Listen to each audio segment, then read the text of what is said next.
Good morning, everyone, and I want to welcome everybody to our show today. I am Marcela Howell, and I use she, her pronouns. For those of you who are using the ASL interpretation, which we have today and it will be available on screen, I am a Black woman, mid complexion. I wear glasses, and today I'm actually I have very short curly hair, and I'm wearing a black jacket over a burgundy shirt. So I want to talk a little bit about what we're going to do today. We're really going to talk about the necessity, the importance of voting. And I am, as I said, the president of In Our Own Voice, National Black Women's Reproductive Justice Agenda, which is an organization of a national Black women's reproductive justice organization. We see ourselves as a national state partnership with 8 Black women's reproductive justice organizations as our partners, based in California, Georgia, Louisiana, Ohio, Pennsylvania, Tennessee, and Texas. And we have 2 of the executive directors from 2 of our organizations with us today, who will be joining us specifically to talk a little bit about this issue about voting rights. But first, I want to make sure that we ground ourselves in reproductive justice and what it is. Reproductive justice is the human right to control our bodies, our gender, our work, our families, and our communities. We believe that the only way that women in general can achieve political and social power is by being able to make decisions about their own bodies and that are best for themselves and their families. And so we're really going to talk about how voting rights fits into reproductive justice policy. So I want to introduce our guest today, Kelly.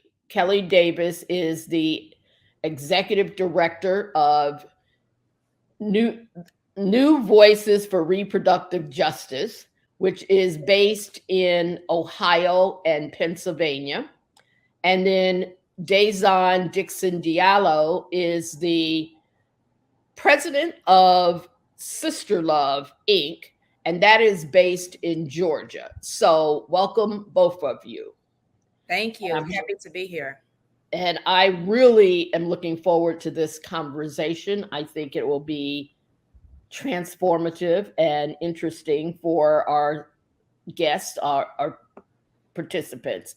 First, I want to start out by asking you to do your own self-introduction, and please make sure you include a physical description for those who are using the ASL interpretation, to do a physical description and also give your pronouns, talk a little bit about your organization. So why don't we start with Kelly first? Okay, well, good morning. My name is Kelly Davis. My pronouns are she and her. I am a Black woman in my 30s. I have short curly hair. I am wearing a multi-print floral dress.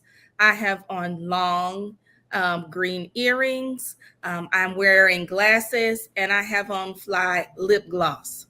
Behind me, you can see pictures of the things that inspire me, whether that's Diane Carroll, Anita, several art pieces, and I'm happy to be here with you today.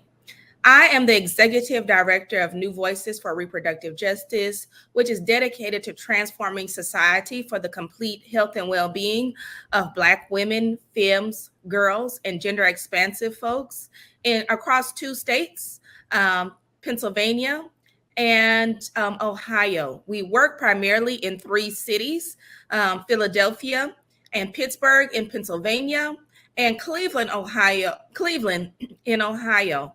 Some of our key strategies are voter engagement and public education, community organizing, mutual aid, and policy advocacy. So really excited to be here today. And now I'll pass it over to Mama Daison. Well, thank you so very much, Kelly, and greetings, everyone. So great to see you, Marcela and Kelly, and everyone who is joining us. I am Daison Dixon Jalo. I am the founder and president of SisterLove based in Atlanta, Georgia. I am, my pronouns that I use are she and we. And I am a cisgender Black woman of lighter complexion. I have long dreadlocks that are currently twisted up into a bun with a Black head wrap.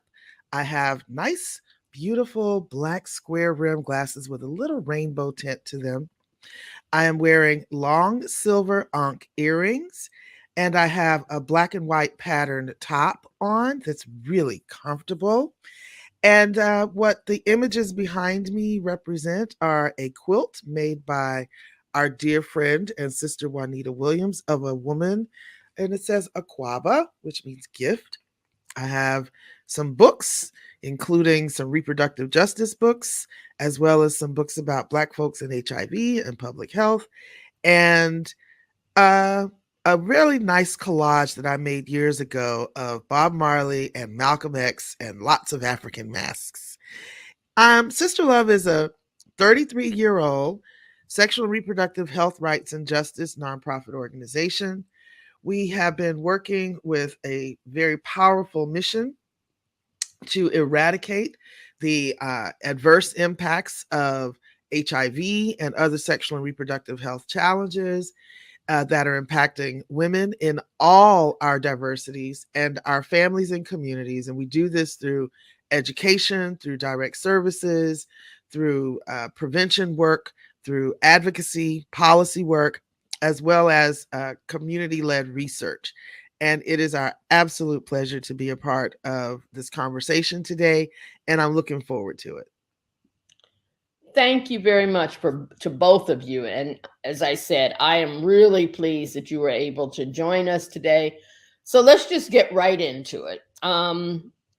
We are now in the middle of attacks on our democracy. There are, laws being passed around voting rights, around abortion access, around LGBTQ people getting life-affirming health care. So we're coming up on this midterm election, and it's important that turning people out to vote has been and is a major concern for reproductive justice organizations. So I want to ask you both, what are you seeing in your respective states as we head toward the 2022 midterm elections? And I'm going to go to Daison first to answer that question. Sure. Thank you, Marcela. Well, if you've been paying attention to the midterm elections that are coming up and, following on to the magic of voter turnout, because it was beyond expectation what took place in November of 2020 and January of 21, during which the state of Georgia was a key point in turning many things, not only in Washington, D.C., but also in our state, that we are evident, we have been proven that engaging and turning out our voters that represent the issues that matter most to most people is a really, really critical thing.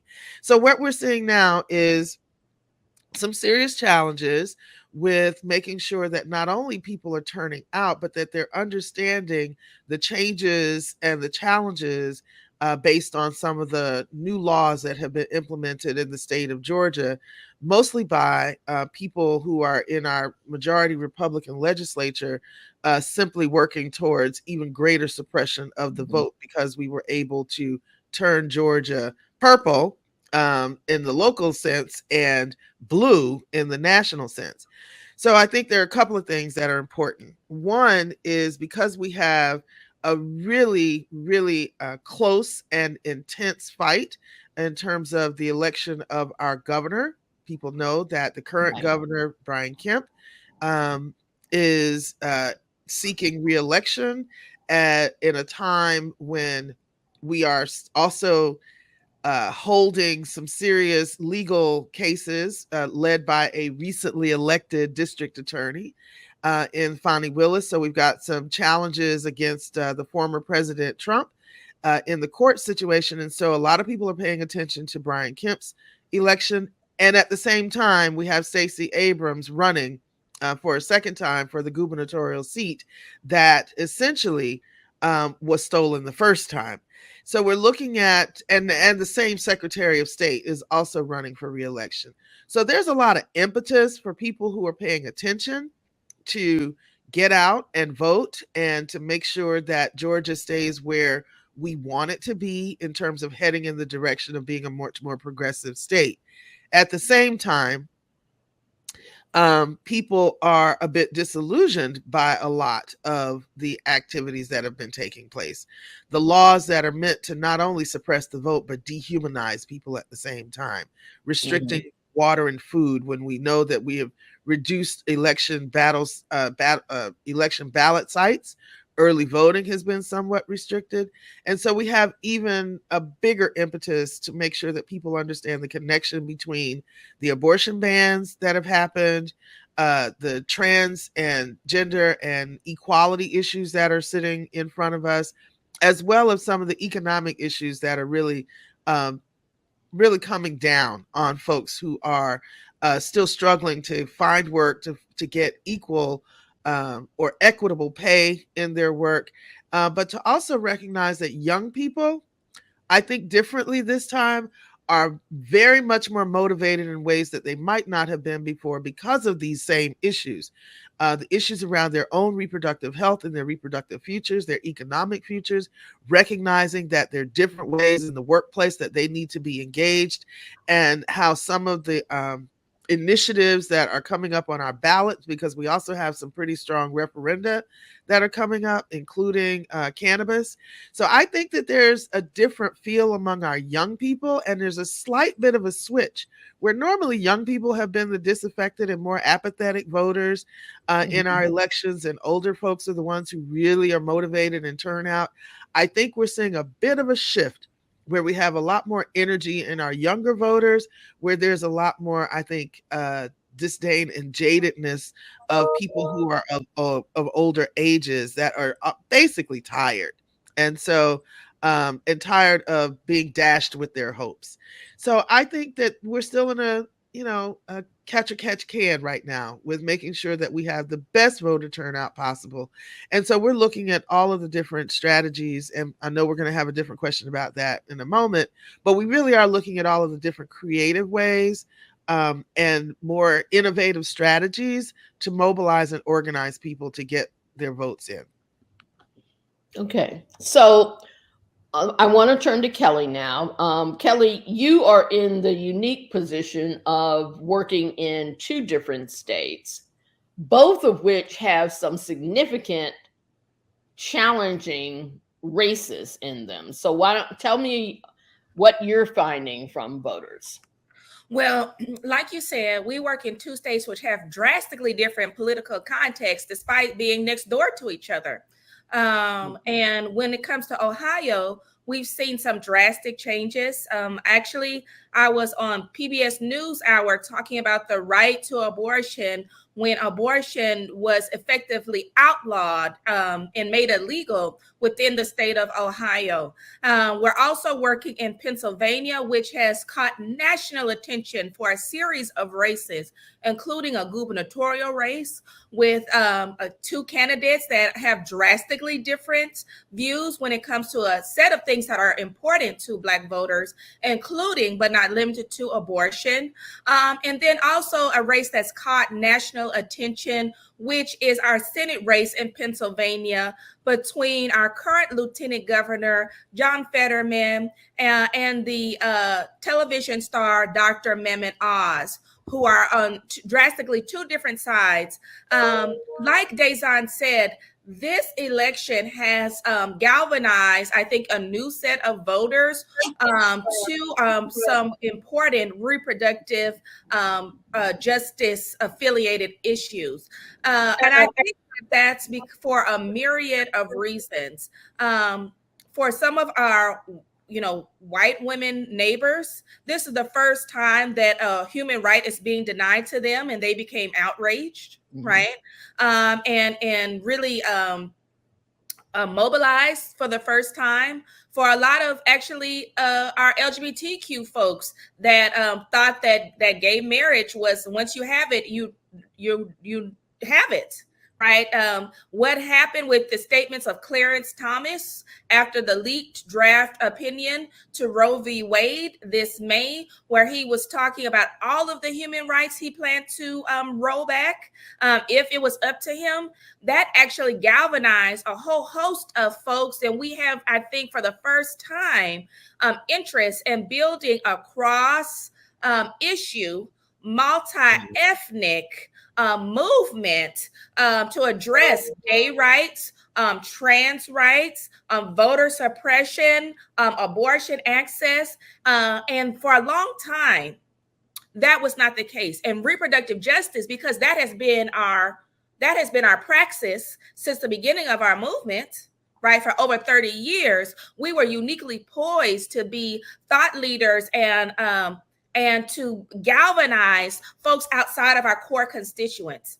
Right. In Pennsylvania, we have had a record number of women registered to vote, and New Voices is happy to be a part of that, because across two metropolitan areas, in Pennsylvania and one in Ohio, we have attempted to reach through door canvassing, text banking, phone banking, having real conversations about key issues, right, with Black women voters. And we do it with a special kind of sauce. Reproductive justice always has a special kind of sauce, where folks want to talk about privacy and bodily autonomy, the things that poor people and Black people have never had, right? So it's our job to actually play out what is at stake if abortion becomes illegal.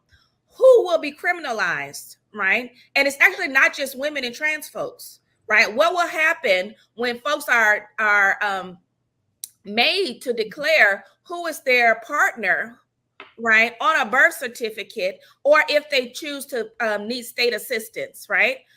What happens? The person that you list, your partner, your boyfriend, your husband, if that person cannot be found and is put on child support, what happens? They start with taking the license away, garnishing the wages, and then lastly, criminalization. So really, we're really poised to link all of the things that abortion is actually not about abortion.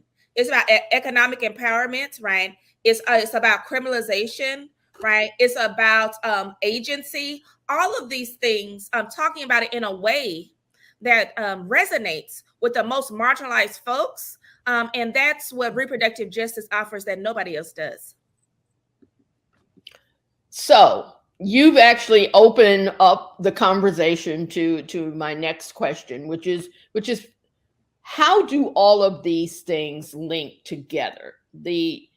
How does the current attack on voting rights connect with the attacks on abortion access, connects with the attacks on LGBTQ people, connect with the attacks on telling teachers what they can and cannot teach in American history, or what books they can use in their classrooms. Talk a little bit about that in terms of just its macro sense, and then a little bit about it in a micro sense within your own states. And I'm gonna, lead with you, Kelly. You started going in that direction, so why don't you go ahead and talk about those things? Well, I'll start out by saying white supremacy and gender oppression are very dynamic. And so they seek things from the micro to the macro to really limit folks' power. And so I think that's what we're seeing now with several strategies, right? If you talk about the outlawing of books that even mention people who are LGBTQ, striking down the even mentioning racism or discrimination inside of classrooms. I think about, 30 years ago, one of the reasons why we have so many disaffected voters in our country is because I think about government and civics, which I had as a child, which no longer happens anymore. I think about the little cartoon, I Am a Bill, where we understood how bills were passed, right, with Schoolhouse Rock.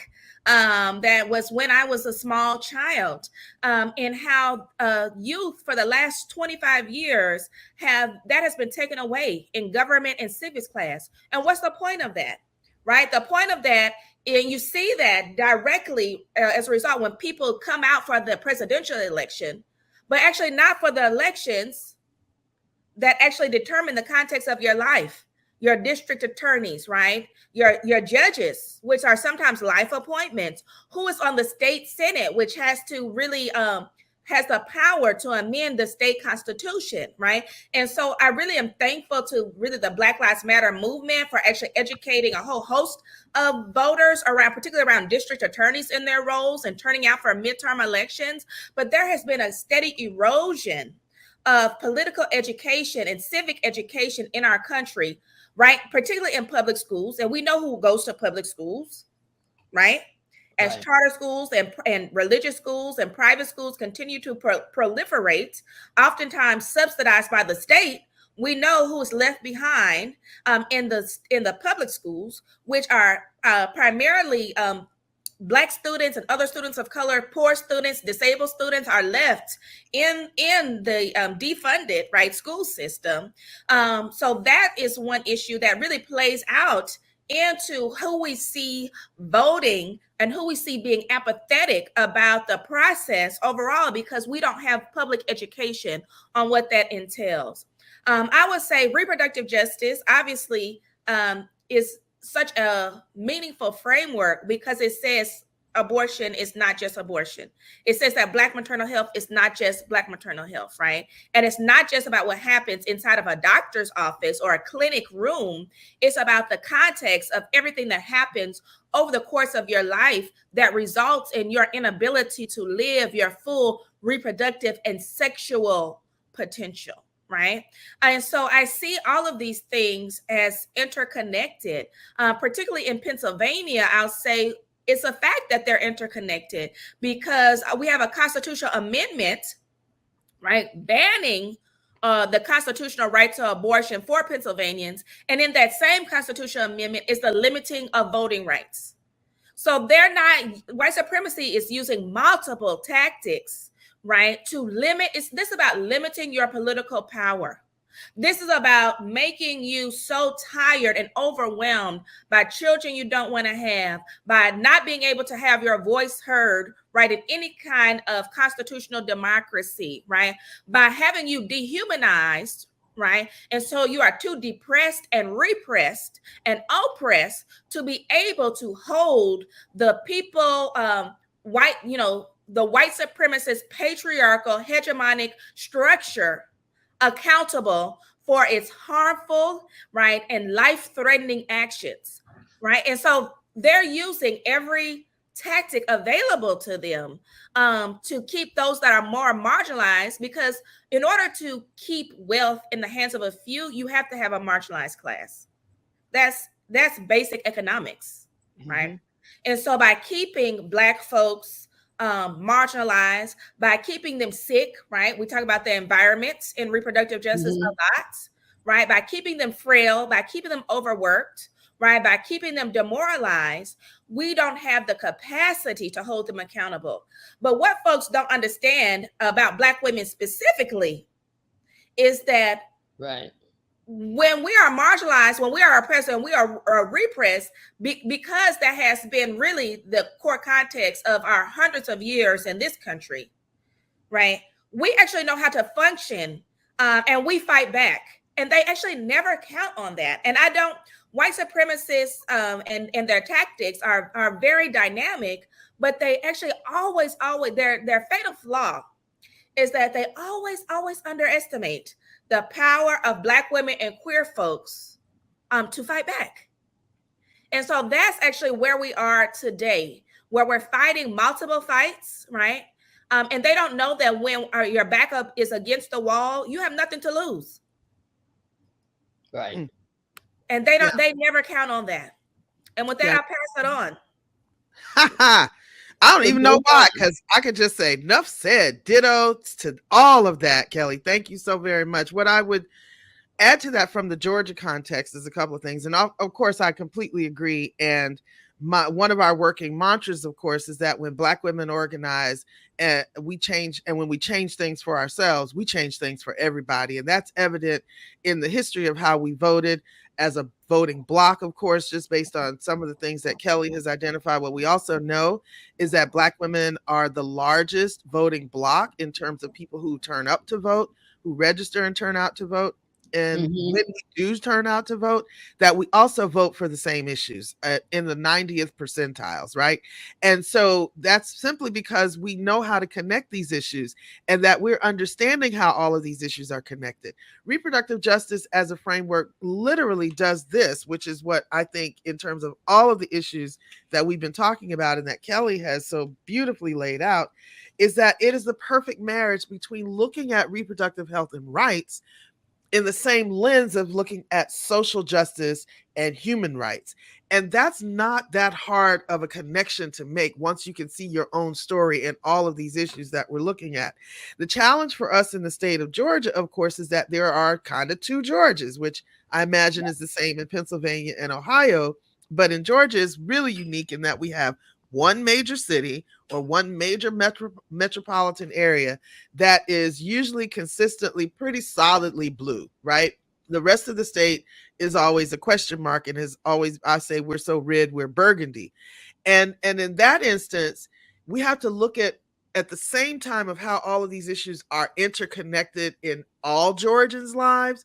We also have to look at what's most important and what's most likely when you start to parse those issues. For example, the LGBTQ equality, issues around reproductive justice are very much front and center in the urban areas, where in a lot more of the rural areas, we're looking at education, autonomy, not necessarily bodily autonomy, but the right in terms of what our children are taught, autonomy in terms of work, autonomy in terms of the agricultural base. You know, we've had a lot of issues with Black farmers in the state of Georgia.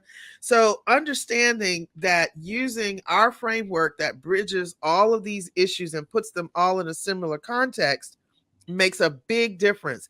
It's not as, how do I want to say, it's not the same kind of argument, for example, around abortion in my hometown of Peach County, where I come from. That's very small. That's in the middle of the state. That sits right in the middle of all the things red, but that the civil rights context of our right to vote is key to them. That our issues around the current practices with even what's happening in the COVID and post-COVID era and the equity in that, the fact that we've had over 11, I think now 12 with the closing of a new closing of a metropolitan hospital. We've had 12 hospitals closed in the state of Georgia since the last general election. So these and the other 11 are in the rural sectors. And so these are some of the even more critical issues that we have to be very keen on. I wanted to also remind us that in addition to a very national watched election in terms of our gubernatorial race, is that we also have a critical Senate race that's running right now with Reverend Raphael Warnock, who came in the end of a term. So this is why he's having to run again just a year after being sworn in as a senator. And he's running against a very popular, well-known athlete who is diametrically representing a whole lot of the issues that should matter the most to Georgians, including education, including issues around bodily autonomy, including inclusion of LGBTQ equality in families, as well as looking at housing as a critical issue in the state of Georgia and where these things have stood. And what's interesting is that we rarely talk about the role that violence plays in the context of sexual and reproductive health rights and justice and social justice writ large. But the fact that this man is in the race has brought even bigger conversations and louder voices around intimate partner violence, domestic violence, and gender-based violence. And so I think that, as Kelly was saying, that this is giving us an opportunity to bring out an even broader diversity of people, because a lot of their own stories, a lot of their own issues are wrapped in some of these critical things that are being discussed and debated amongst these candidates. So just as a quick follow-up to that, Daison, do you think that this decision by the court, the Supreme Court, to overturn Roe v. Wade was a miscalculation on their part in terms of it coming just before a major election where so many important races were up for grabs? Well, I think given that it is a not only a conservative court, but that it is a judicially activist court, right? That I think they did overreach. I think the issues have, in terms of representing the Republicans, representing the conservative right, have been overreached in the last several, well, they overreach on a regular basis, not only underestimating the power of the Black women who organize, but also I think that a miscalculation on their own behalf, but a perfect opportunity for us to talk about what's wrong with giving that kind of power of a vote to 9 people, depending, who are not elected and are in seats for life, right?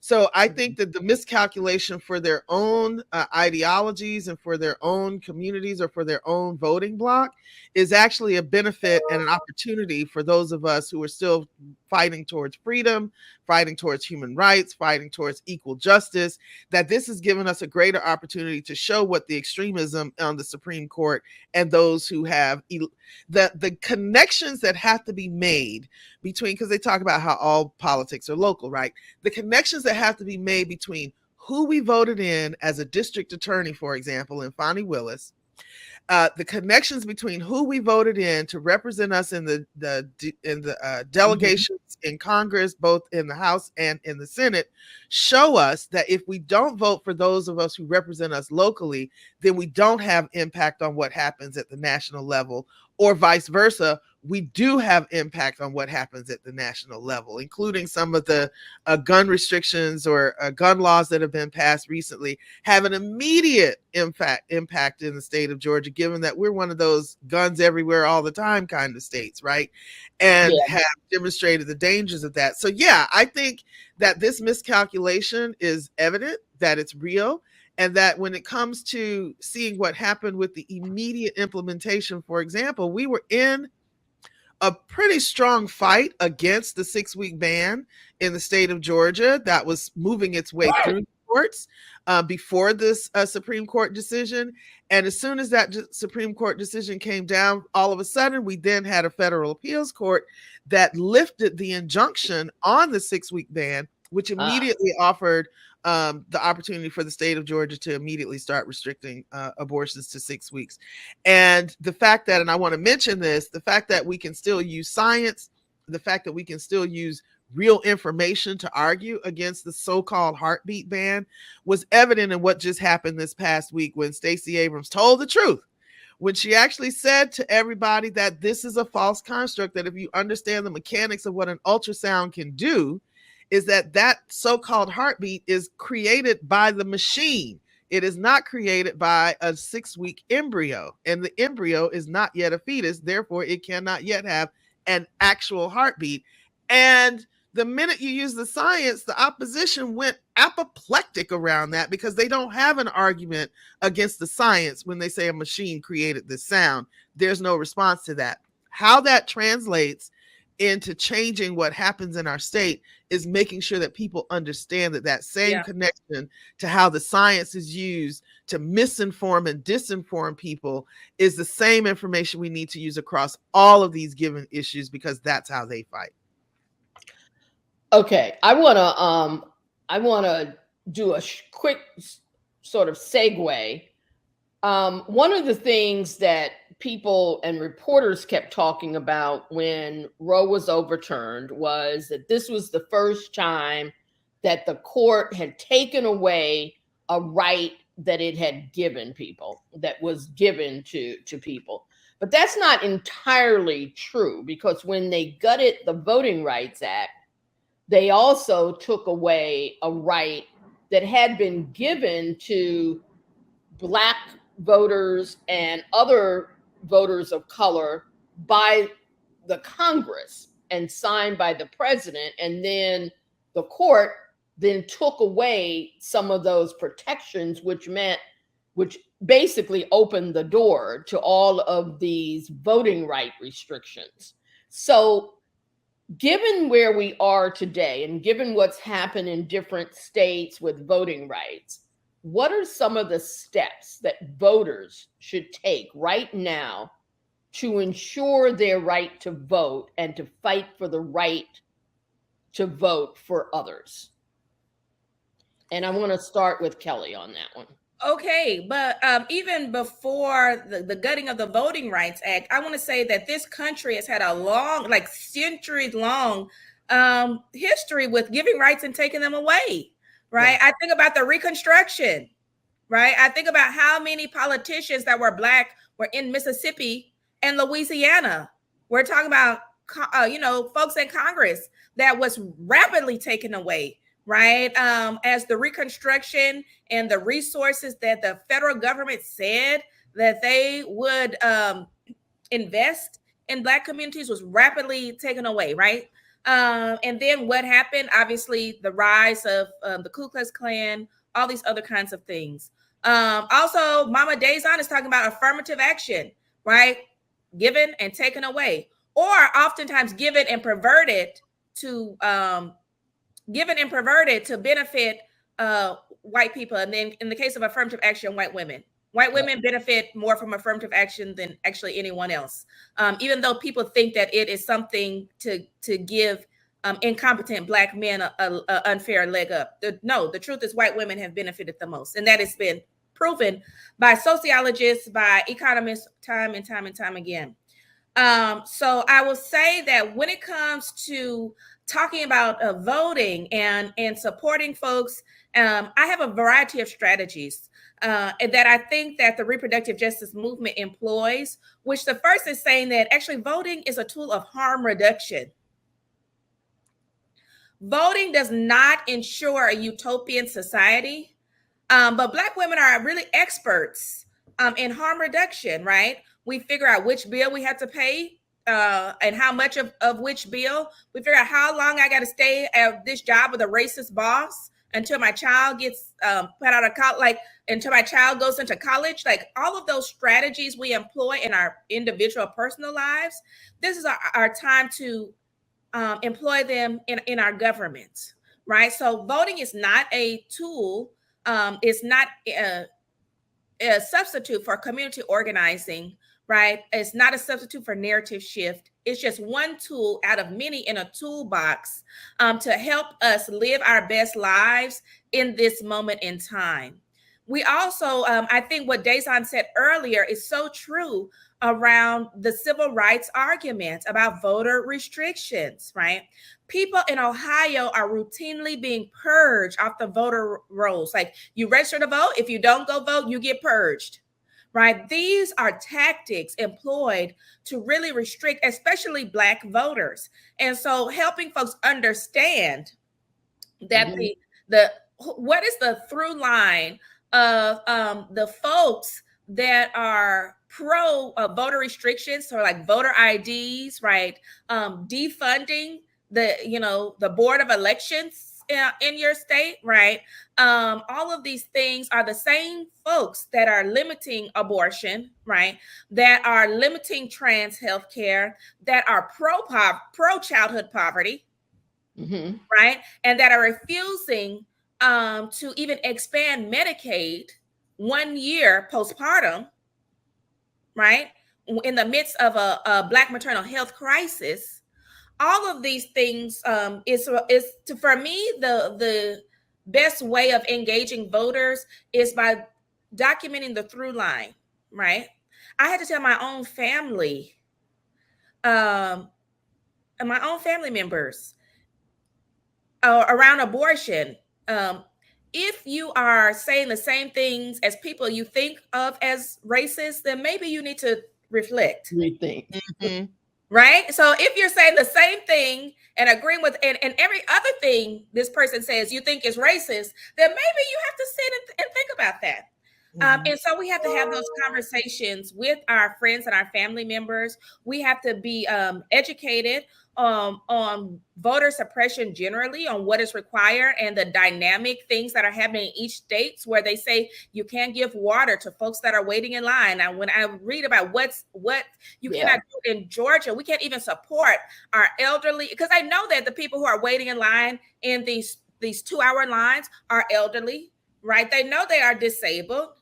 And so by not even allowing people a place to sit, water to drink in very hot environments, right? We know, and particularly in Black neighborhoods that are hotter than the white neighborhoods because of racist redlining, because of lack of green space, all of these things are a dynamic attack on specifically Black folks with the capacity for pregnancy, which Mama Daison has said multiple times are the biggest voting bloc in the entirety of the United States. So it's really actually educating folks, making sure that we are actually registered to vote, and for us triaging the challenges, right? Because what good is the right to vote if you don't have affordable childcare, if you don't have paid time off, if you don't have paid family leave, if you don't have paid sick leave? How can you go and travel to your polling place, right? When polling places are being condensed, right? And there are not enough poll workers to go around. Poll workers who are often disproportionately older Black women, right? Who have been decimated by the COVID-19 pandemic. When you don't have the space to take off and wait in the line, all of these things. So voting rights is not about voting rights, right? Just like abortion is not about just abortion. And the things that are done, like paid family leave, not having paid family leave, is an attack on voting rights, because it doesn't allow for people with children the space to go travel and sit in the line and to vote and become educated about the issues. So I really think that reproductive justice has the secret sauce to really really educating folks on the myriad of issues and how they're interconnected and interdependent. I know that Daison and Sister Reach and us and New Voices for Reproductive Justice, we reach out to folks to get them registered to vote and triage and mitigate all the stressors to help get them to the polls and educate them. We have those conversations, which are not just in a text message. It's not just saying vote for insert candidate.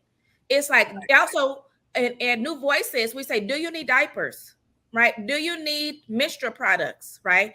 Has somebody in your family been impacted by gun violence? And let them know that we have the Say Her Name Justice Fund, which provides up to $1,000 for immediate needs for folks that are fleeing intimate partner violence, fleeing state-sanctioned violence, dealing with police brutality, right? And so that's what reproductive justice offers, which other, I think, predominantly white organizations, even advocacy organizations, don't offer. They just say, get to the polls, Black people, and then don't care about their lives before or after. Right? And that's not what we're about. And so I'm very grateful to be a part of this movement, right? To be leading and showing the links between voting rights and all the issues that impact our abilities to parent the way that we see fit. And we know that the family is the building block to our entire community. Right. And family doesn't mean a husband and a wife and children. All the ways that family manifests, right? It's about dismantling all the spheres of oppression, and all those really show up as we approach voting season. So it's really a keen opportunity for us to take the macro into the micro and show how they impact folks' ability to vote. Yeah, I think. And we can echo each other all day, Kelly, and I'm so grateful to you, and I'm grateful for this conversation. The thing in terms of what we are expressing and what we're talking about, steps that voters themselves can take to preserve the right to vote, is, we often talk about voter or civic engagement, civic participation, voter education, all of that, which is really important. And a lot of times people leave that up to organizations like New Voices, like Black Voters Matter, like our own voice, when they have the power within themselves to also be educating, motivating, and moving people to get registered and to show up. And sometimes those conversations nowadays is to take the context of what we're talking about with the importance of voting rights to the same context as you do when you're organizing your people for other things. Instead of thinking about it as civil action, it's a social action.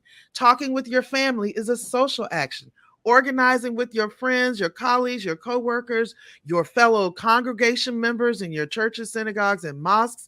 These are social actions as much as they are cultural actions. So let's look at it from that standpoint. When we want somebody to participate in, I, for example, wanted to go see the Woman King. There's no way I was going to go do that by myself. I organized a whole bunch of my fellow staff members and said, let's go. Right? There's a way to treat this as a social action as much as we would a civil action. So thinking about how we're holding these conversations in these social spaces, how we're mobilizing and organizing around voting the same way we do in our social and cultural spaces, because the fact that reproductive justice is rooted in human rights, remember, human rights is not just political and civil. It's economic, it's social, it's cultural, it's sexual, it's environmental, it's developmental. So we're talking about how you show up in all the spaces in your life and bring that to this particular place, this particular time, this particular opportunity to affect change. And I know it doesn't happen fast, but it has to start somewhere. We used to say we'll take the Plessy approach, which is, I don't think it's going to work for me today, but if I don't take action now, it's not going to work for generations. It's not going to work for my own children or my grandchildren or anybody else's children that follow behind. What we do today is always about the future. And so that's how I would think of it, is what am I doing now for the future of the people that I care the most about, for a country that I care the most about? And also, how am I going to do this in a way that I already get engaged with my people? That's the approach that I would take, is making this as much a social and cultural activity in terms of getting your folks informed, talking about the issues that matter the most. When they have a problem, don't just talk about the problem and how to fix that problem, but make sure you're understanding how that problem is connected to somebody's legislative action, is connected to some law that was passed that no longer supports or makes that a problem for them. Make sure it's connected to how that law actually has passed and has been supportive of that issue and why it was important to make that vote happen at that time. I think the more we can connect our personal lived experiences with the policies that affect those lived experiences is how we can best, in our own individual lives, in our families and communities, can get our people engaged in this whole voting enterprise. Exactly. Now, unfortunately, believe it or not, we've almost finished up our hour. So I'm going to do one more thing. I want to have each of you, Kelly, Daison, tell people how they can follow you and support your work. So, Daison? Sure. Well, we're happy to say that we're finally caught up to all the different social media spaces. And you, of course, can find us at our beautiful interactive website, sisterlove.org. We also are on Twitter, SisterLove Inc., or it's at SisterLove Inc. on Twitter. We're on Facebook. We are on TikTok. We are on Instagram. And so find us, follow us. There's opportunities about different voting actions that we're taking, different issues that we're educating people about, and certainly more engagement opportunities as we lead up to the election. So stay tuned, stay engaged, stay with us. Okay. Kelly? Yes, SisterLove is an amazing organization, and New Voices for Reproductive Justice. You can reach out to us. We are at newvoicesrj.org. We're also at New Voices RJ, we're on Twitter. We're on Instagram. We have a newsletter which gives the detailed policy analysis, right, for what's happening across our 3 cities and 2 states in Pennsylvania and Ohio. And stay tuned for more. We're out here in the streets. If you want to help us organize, if you want to help us reach out to voters, if you want to participate in leadership development, we have a Black Women in Film RJ boot camp where we're teaching folks how to be organizers, right? So it's what Mama Daison said. It's not only about voting, it's about shifting society and using our personal experiences, right, to galvanize those around us. So find us everywhere at New Voices RJ. Wonderful. And again, I want to thank Daison and Kelly for joining me today. This has been a great discussion. And I want to emphasize again, people, you've got to make a plan and come out and vote and make sure your friends, your relatives are also participating in this November election. It's really critical, especially if you live in any of these states that we discussed today. But no matter where you live, you need to just come out and exercise your right to vote so that you don't lose that right, because we've got to put people in office who respect everyone having the right to vote in this country. And so before I close, I want to tell people, if you want to know more about In Our Own Voice, you can reach us on Twitter and Facebook at Black Women's RJ. And we will be back together again on October 27th at 7 p.m. And we are going to focus at that particular discussion on GOTV efforts, get out the vote efforts around the country. And we're going to have as our special guest, Melanie Campbell, who is the CEO of the National Coalition on Black Civic Participation and of the Black Women's Roundtable.